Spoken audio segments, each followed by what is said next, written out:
बहुत शुक्रिया आपका कि आपने एक अहम मौजू पर मुझे बोलने का मौका इनायत फरमाया। और बड़े अफसोस की बात है कि बड़ी धूमधाम से हुकूमत की तरफ से इस बात को रखा गया, मगर 30 से ज्यादा एमपी यहां पर मौजूद नहीं है। मैडम, पहले तो मैं वजीर आजम की इस बात की मजम्मत करता हूं और उनको बताना चाहूंगा कि जिना के बारे में उन्होंने जो कहा था, हम तो जिना के सख्त मुखालिफ है, इसलिए भारत को अपना वतन माने, मगर 42 में आपके प्यारे वीर और जिना की पार्टी ने नॉर्थ वेस्ट फ्रंटियर, सिंध और बंगाल में मिलकर हुकूमत चलाई और उस हुकूमत ने 1.5 लाख हिंदू और मुसलमानों को अंग्रेजों की फौज में शामिल कराया ताकि वो लड़े।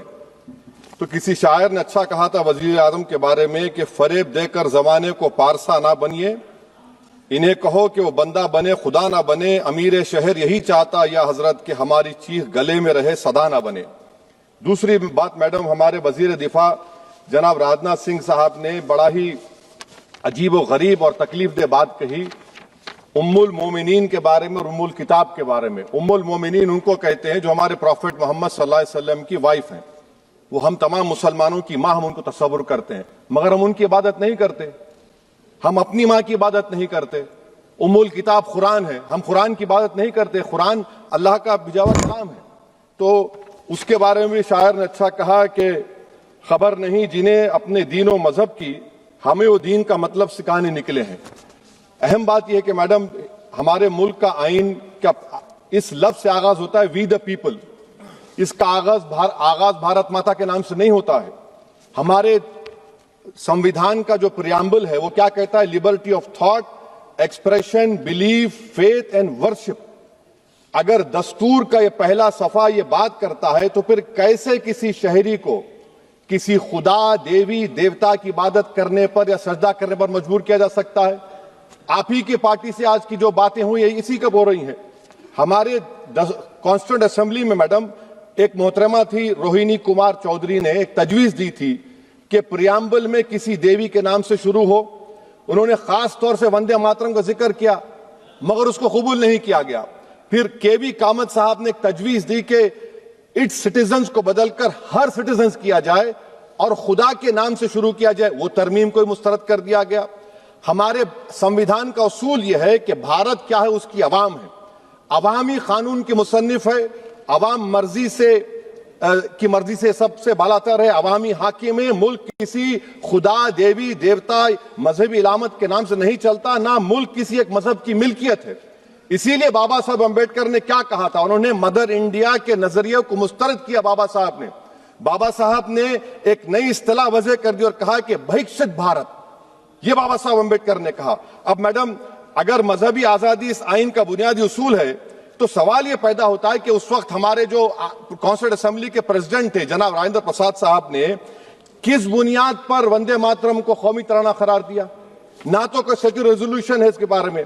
मैडम, मैं आपको बताना चाहूंगा कि जुडिशरी क्या कहती है।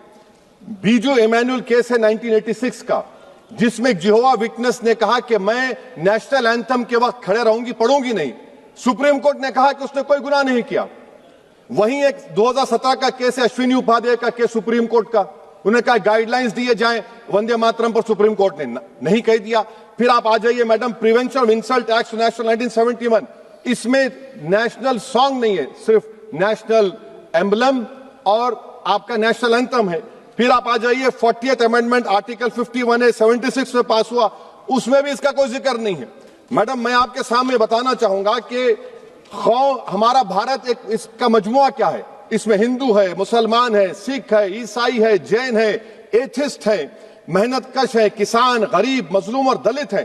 मगर अगर जो तकारीर आज हमने यहां पर सुनी और बाहर जो सुनते हैं, अगर भारत को देवी कहने और उसके आगे सजदा करने, तो दरअसल कौम परस्ती को, वतन से मोहब्बत को मजहब में तब्दील कर रहे और फिर यहां पर बोल रहे कि अगर भारत में रहना है तो वंदे मातरम गाना पड़ेगा। भाई, ये तो संविधान के खिलाफ है, सुप्रीम कोर्ट के जजमेंट के खिलाफ है।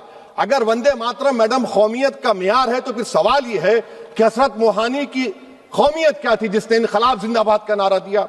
अगर यूसुफ मेहरली ने quit India, Simon go back का नारा दिया तो उसकी कौमियत क्या थी? अगर हैदराबाद से मौलवी अलाउद्दीन जो मक्का मस्जिद का पहला मुजरिम है काला पानी में, और तूरेबाज खान जो मारकर लाश को लटका दिया गया था हैदराबाद में 8 दिन तक, उसकी कौमियत क्या थी? अगर इनायतुल्लाह काफी जो जिहाद का फतवा अंग्रेजों के खिलाफ दिया मुरादाबाद में, जब उनको 2 दिन में फांसी की सजा दी गई, और जब फांसी की सजा के बाद जा रहे हैं तो इनायतुल्लाह मौलाना काफी की जबान पर क्या था? वो रसूलुल्लाह हमारे प्रॉफिट की नात पढ़ रहे थे। क्या पढ़ रहे थे? कोई गुल बाकी रहेगा ना चमन रह जाएगा, पर रसूलुल्लाह का दीन हसन रह जाएगा। तो उनकी कौमियत क्या थी? माल्टा की जेल में महमूद उल हसन, हुसैन अहमद मदनी 6 महीने माल्टा की जेल की ग्राउंड में पड़े रहे, उनकी कौमियत क्या थी? अल्लामा फजल खैराबादी का वो सल काला पानी का पुकार पुकार कर इनसे पूछ रहा है, जो वहीं पर मर गए, खबर वहां पर है, बताओ मेरी कौमियत क्या थी? मैडम, मैं एक मुसलमान हूं, मैं इस्लाम को मानने वाला बावकार इंसान हूं, और मेरे मजहब की बुनियादी तालीम तौहीद है, ला इलाहा इल्लल्लाह, नहीं है कोई खुदा सिवा अल्लाह के। और कुरान में अल्लाह क्या बोल रहा? इय्याका नाबुदु इय्याका नस्तईन, तुम मेरी इबादत करो, मुझे मानो। मुझे कहां से मिल रहा? आर्टिकल 25 से मिल रहा है। मुझे कहां से मिल रहा है? Liberty of thought, expression, belief, faith and worship से मिल रहा है। तो इसको जोड़ना ये बहुत ही खतरनाक होगा। और हमारे प्रॉफेट मोहम्मद सल्लल्लाहु अलैहि वसल्लम जब मदीने को गए तो उन्होंने उस वतन के लिए दुआ की, कहा कि अल्लाह मदीने की मोहब्बत हमारे दिलों में और इजाफा कर दे, मक्के से ज्यादा कर दे। तो ये इस्लाम, मुसलमान होना, हमारे ईमान में मुल्क की मोहब्बत बीच में नहीं आती, और मुल्क से मोहब्बत है और रहेगी हमेशा, क्योंकि ये अजीम कुर्बानियां यहां पर शामिल है जिन्होंने जंग आजादी में हिस्सा नहीं लिया। आज अगर वो वतन की मोहब्बत का दर्ज देंगे तो बड़ा गलत होगा। मैडम, मैं आपके सामने एक चीज पढ़ूंगा। 1937 रविंद्रनाथ टैगोर ने लेटर लिखा सुभाष चंद्र बोस को। मैं सिर्फ, किसी ने नहीं पढ़ा ये। क्या कहा टैगोर साहब ने? But parliament is a place of union for all religious groups and there the song cannot be appropriate. When Bengali Muslims show sign of stubborn fanatism, we regard it intolerable. When we too copy them and make unreasonable demands, it will be self-defeating. ये मैं इसको ले करूंगा madam, आप देख लीजिए। फिर दूसरी तरफ मैडम आप आ जाइए, मैं यहाँ पर बैठकर, हाँ, जितने तकारीर यहाँ पर हुए सब जनगण मन पर तनकीद किए। तो मैडम मुझे ये कहना पड़ेगा कि जनगण मन पर आप लोग इतनी तकलीफ क्यों उठा रहे हैं? आखिर इतनी तकलीफ क्यों है? तो मैं जब जाकर देखा तो मुझे 28 दिसंबर का ऑर्गेनाइजर मैगजीन का आर्टिकल मिला, जिसमें ऑर्गेनाइजर लिखता है कि what is the moral sanction behind government choice of Janagana Mana, except that it can be made an item of entertainment at the sumptuous parties thrown by government officials. आप बताइए, इसका बोलेंगे आप? और फिर उसके काइंड कैसा करते हैं? It will mean we can not love our motherhood. Madam please, it will mean that Vande Mataram is buried alive with the word Jangan Mana on the tombstone, for the tomb will also be of Jangan Mana of the will of the people. इस पर आप क्या बोलेंगे? Madam, मैं आपको ये बताना चाह रहा हूं कि वतन की मोहब्बत हमारे लिए बहुत अहम है, मगर ये बताइए हमको कि अभी मैडम यहां पर आनंद मठ के बारे में बहुत कुछ कहा गया। मैं सिर्फ 2 मिसालें आपको देता हूं। आनंद मठ के पेज नंबर 70 और 80 को पढ़ लीजिए। इसके बाद सनातन जहां मुसलमानों के घर पाते थे, इन्हें आग लगा देते थे। आप पेज नंबर 98 पढ़िए। हमें सिर्फ इन मुसलमानों को जड़ से खत्म करना है क्योंकि खुदा के दुश्मन बन चुके हैं। फिर आप पेज नंबर 115-16 दीजिए। फिर मुख्तलिफ इलाकों में मुसलमानों को सदा देने के लिए भेजे जाते, जहां मुसलमान आबादी नजर आती जला दिया जाता। फिर आप देख लीजिए मैडम, सफे नंबर 120 पेज 120, बंकिम लिखते हैं कि सनातनियों को मालूम नहीं था कि अंग्रेज हिंदुस्तान को निजात दिलाने वाले हैं। ये आप क्यों कर रहे हैं? अब आप मैडम, मैं आपको पेपर्स दे कर दूंगा। मैडम, भारत में हमारी आजादी इसलिए आई और बरकरार रही कि हमने मुल्क और मजहब को एक चीज नहीं बनाया। हमने ऐलान किया कि हमारी मुल्क मुख्तलिफ तबकात मज़ाहिब पर मुश्तमिल है। हमारे मुश्तरका तकदीर हमारी कौमियत का सरचश्मा है। यह खास जबान, सखावत, मजहब नहीं है। अगर वंदे मातरम का मतन कौम और मजहब को एक बना देता है, अगर हम इसे टेस्ट बनाते हैं वफादारी का, तो फिर मान लीजिए कि यह गांधी, अंबेडकर, टैगोर, बोस और लाखों आजादी के सिपाहियों की सोच को छोड़कर गोडसे की सोच की हिंदू कौमी परस्ताना, मैडम खत्म कर रहा हूं, हिंदू कौम परस्ताना को इख्तियार करेंगे। मुझे वतन से बेइंतहा मोहब्बत है मैडम, और इंशाल्लाह हमेशा रहेगी।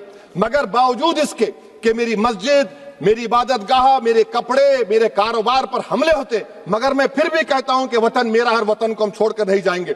मगर हुब्बुल वतनी का क्या मुतालबा है? हुब्बुल वतनी ये कहता है कि वतन से मोहब्बत है तो जुल्म को खत्म करो, गरीबी को खत्म करो, बेरोजगारी को खत्म करो, जबर का खात्मा करो, अमन का गहवारा बनाओ, पाकिस्तान की दहशतगर्दी को खत्म करो, एक्सप्लॉयटेशन को रोको, शरारत को रोको, मुल्क के खिलाफ की जाने वाली साजिश खत्म करो। मैडम, भारत एक चमन है जहां पर हर फूल को खिलना चाहिए। और अगर कोई इस फूल के अगर पूरे फूल खिलेंगे तो उसकी खुशबू से ये वतन मौतर होगा, मगर अगर इस चमन का माली ये कहेगा कि एक ही फूल खिलेगा, तो मैं जिम्मेदारी के साथ कह रहा हूं, अगर एक ही फूल खिलेगा तो वो सहरा बन जाएगा और माली माली नहीं रहेगा, वो जल्लाद कहलाएगा। तो इसीलिए मैडम हम उम्मीद करते हैं कि हुकूमत इस पर जोर जबर ना करे। मेरा राइट है, यकीनन मैं जानता हूं कि आजादी के लड़ाई में वंदे मातरम का नारा था, मगर अगर आप इसको जबर करेंगे तो ये संविधान के खिलाफ है। वफादारी का सर्टिफिकेट हमसे मत लीजिए मैडम, खत्म कर रहा हूं। वफादारी का सर्टिफिकेट हमसे मत लीजिए।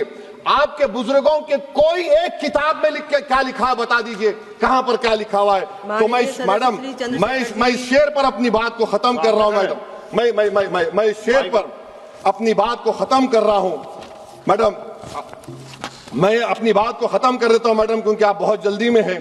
कि भारत जिंदाबाद, हिंदू मुसलमान जिंदाबाद, दलित जिंदाबाद, ईसाई जिंदाबाद, आदिवासी जिंदाबाद, जो किसी खुदा को नहीं मानते वो भी जिंदाबाद, और मैडम सब पिछड़ा सब आ गया इसमें। तो हम उम्मीद करते कि इस रूह को आप समझेंगे अगर आप सिर्फ अपनी आइडियोलॉजी को लेकर चलेंगे। और आखिर में मैडम, जनाब बंकिम चंद्रा साहब के बारे में मैं आपके सामने डॉक्यूमेंट लेकर रहा हूं कि उन्होंने बीए का एग्जाम पास नहीं किया था, 7 मार्क्स से फेल हो गए थे, ये भी रख रहा हूं।